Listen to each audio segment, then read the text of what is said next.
We begin this press review in Gabon. The headline on GabonActu.com is referring to President Ali Bongo's four-day state visit to China at the invitation of his counterpart, President Xi Jinping.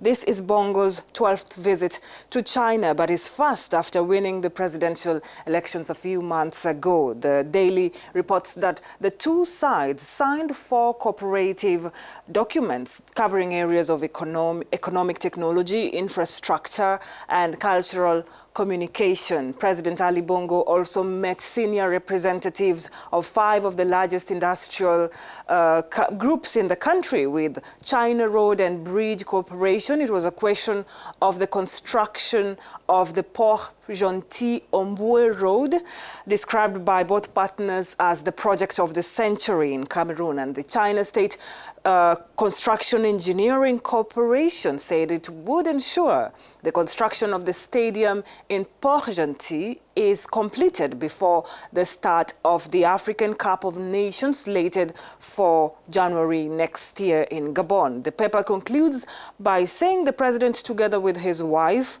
were later received by Gabonese students in China, and the main issue of discussion was the approval of certain Chinese diplomas in Gabon.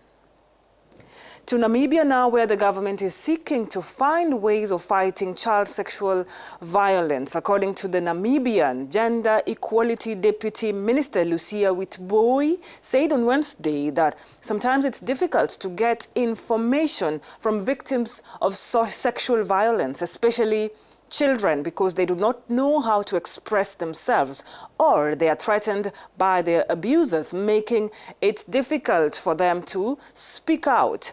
She was speaking during the handover of anatomically correct doll sets at the start of a 2-day skills-building workshop on specialized tools to prosecute child sexual offense cases held in Windhoek yesterday. UNICEF country representative Michaela de Souza said prosecutors and social workers will now be able to help a child tell their story, voice emotions, and even start the healing process during using these tools and procedures.